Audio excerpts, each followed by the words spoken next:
পালিয়ে বিয়ে করলেন, এটা কেমন? মানে না পালিয়ে না, ঠিক আসলে তারপরে আমার অল্প সময়টা আর কি ওনার সঙ্গে চিঠির মাধ্যমেই যত আর কি, তখন তো আমাদের টেলিফোনও ছিল না বা মোবাইল ছিল না। আর আমার ছোট ভাই কামাল, তখন তাজিন আহমেদ যে মারা গেছে, আমার ভাইয়ের মেয়ে, ওর বাবা, সে হলো মানে ইয়ে আর কি পত্রবাহক। উনি আবার কেমন করে করে ওর সাথে বন্ধুত্ব করে ফেলছে। লালবাগে থাকতাম তো, আপনার লালবাগ মাঠে আসতেন খেলা টেলা দেখ, উনি বক্সিবাজারে থাকতেন, হেঁটে এসে লালবাগে উনি মাঠে আসতেন এবং আমার ভাইয়ের সঙ্গে আলাপ টালাপ করে ওকে হাত করে নিয়েছে। তো ওকে দিয়ে চিঠিপত্র আদান প্রদান। তো এর মধ্যে তো আমার অনেক বিয়ের জন্য আসছে। তারপরে খুব ভালো পাত্র বিয়ে হয়েছে, সিএসপিতে ফার্স্ট হয়েছে, খুব ভালো সুপাত্র, এবং বিয়ে ঠিক হয়ে গেছে, বিয়ে ঠিক কথাবার্তা চলছে। তখন আমি একটা চিঠি পাঠালাম যে তোমার রাজকন্যা তো এখন বন্দেও। আমি একদিন সাহস করে বললাম যে না, আমি বিয়ে করব না, আমি পছন্দ করি। আম্মা তো বলে, আমি বারবার বলেছি লেখাপড়া শেখাবার এত দরকার নেই, ম্যাট্রিক পরীক্ষার পরেই বলেছি বিয়ে দিয়ে দাও, বিয়ে দিয়ে দাও। কারণ আমাদের ফ্যামিলিতে মানে আমি প্রথম, মানে আমার বাবার বাড়িতে এবং আমার নানার বিয়েতে, যে আমি প্রথম মেয়ে যে ম্যাট্রিক পাস করেছি এবং কলেজে পড়বো। এর আগে সবাই পড়াশোনা করেছে, ম্যাট্রিক পরীক্ষা দিয়েছে, বিয়ে হয়ে গেছে এরকম। তারপরে আর আম্মার অবশ্যই খুব ইয়ে ছিল যে আম্মা ক্লাস 4 পর্যন্ত ওঠার পরে আম্মার বিয়ে হয়েছে, বলেছি যে কিশোরী মা। তারপরে তো উনি চাইতেন যে মেয়ে পড়াশোনা করবে, অন্তত ম্যাট্রিক পাস করুক। তা আব্বা চাইতেন যে না, ইউনিভার্সিটিতে পড়বে এইভাবেই। তারপরে তখন যদি জানতাম এইভাবে এরকম ইয়ে করবে, এত ভালো ছেলে, সবাই আত্মীয়স্বজন জানছে যে বিয়ে এখানে এই পাত্র আমাদের পছন্দ, না আমি বিয়ে করব না। তারপরে যখন বলেছি, আব্বা আম্মা তো অনেক, তোমার ইউনিভার্সিটিতে যাওয়া বন্ধ একদম, যে মানে পরের দিন থেকে ইউনিভার্সিটি যাওয়া বন্ধ ওনার সঙ্গে। তারপরে আমি একটা চিঠি দেখলাম যে তোমার রাজকন্যা দত্তপুরীতে বন্দি, তুমি পঙ্খিরাজে এসে যদি পারো রাজকন্যাকে উদ্ধার করো, তা নাহলে রাজকন্যা। এই কথার উপর কেন নেবে না?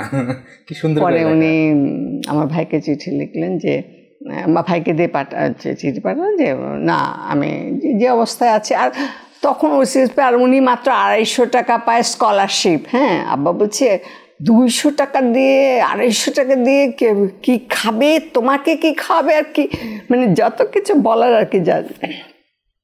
এইভাবে আমি আসতে একদম যে কাপড় পরা ওইভাবে আসতে, সিঁড়ি আমাদের দোতলা বাসাতে আসতে নিচে নামছে, কেউ বুঝে নাই যে আমি বেরিয়ে যাচ্ছি। ছোট ওই কামালকে নিয়ে চলে আসলাম। কোথায় বিয়ে হলো? কবি জিয়া হায়দার, আমার বাসা, ওনাদের বন্ধু আমার স্বামীর। তো ওনার কাকজিটোলা বোধহয় ওনার বাসা ছিল, এরকম কিছু, ঠিক এই মতো মনে, হ্যাঁ ওখানে বাসা ছিল।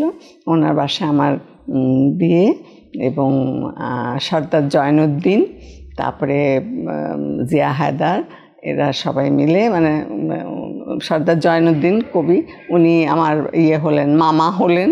হ্যাঁ, উনিও তখন বাংলা একাডেমিতে কাজ করতেন। তারপরে আমার ছোট ভাই কামাল, সবাই মিলে সাক্ষী হয়ে বিয়েটি হয়ে গেল আর কি। তারপরে ওই আমার এমনি আমার মামা একজন ছিলেন কবি লুৎফুল হায়দার চৌধুরী, এহতেশাম হায়দার চৌধুরী, এনারা সব 3 ভাই, এবং মোফাজ্জল হায়দার চৌধুরী, উনি আমার আম্মার ফার্স্ট কাজিন। উনি মারা গেছেন শহীদ, বাংলা ঢাকা ইউনিভার্সিটিতে উনি বাংলা বিভাগে ছিলেন। তো উনি যখন সর্দার জয়নুদ্দিন যখন ফিরে এসে বলছে যে একটা ঐতিহাসিক বিয়ে হলো 2 সাহিত্যিকের, অমুক অমুক বল, আমার ভাগ্নি বিয়ে হলো আর আমি জানি না, আমি সাক্ষী হতে পারতাম না। আমি কি ওদের অমঙ্গল চাই? আমি কি চাই না যে ওদের বিয়ে হোক? না, উনি রেগে টেগে চুপচাপ আছে। একটু পরেই গিয়ে উনি আমাদের বাসায় চলে গেছেন, গিয়ে আমার আম্মাকে বলেছে। আর তো আম্মা কেঁদে কেটে পরে অবশ্যই বলেছে যে না, যাই হোক, এবার তোমরা ফিরে আসো, আমরা আত্মীয় স্বজন সবাইকে জানিয়ে সুন্দর করে যাতে ফর্মালি বিয়ে হয়। বিয়ে হয়ে সব মেনে নিয়েছে। ওনাকে দেখেই সবার বলে এত মায়া ভরা চেহারা, এটা সেটা। আমি বললাম তুমি কি তাবিজ করেছো, কি জাদু করেছিলে, এই আর কি। তারপরে কষ্টের দিন একসঙ্গে থাকি, বাসা ভাড়া দিই, 200 টাকা 50 টাকা থাকে হাতে। হ্যাঁ, আমি ওনার যে রিসার্চের যে ইয়েগুলো বই নিয়ে আসে, পুঁথিগুলো, ওগুলো তো মানে অস্পষ্ট, কত বছর আগের লেখা, ওগুলো দেখে দেখে এরকম সাদা কাগজে আমি 1 পাতা লিখি, তো এই কপি করলে 8 আনা পাই, 1 পাতা হলো 8 আনা, তো এরকম কপি করে দেই। হয়তো 10 পাতা লিখলে এরকম যে টাকাটা পাই। রেডিওতে একটা গল্প পড়লে 15 টাকা পাই। এইভাবে আর কি জীবন শুরু। এবং 2টো পরোটা 4 আনা করে, আর একটা ডিম ভাজা 8 আনা, এই 1 টাকার দিয়ে 2 জন ভাগ করে খেয়েছে আর কি।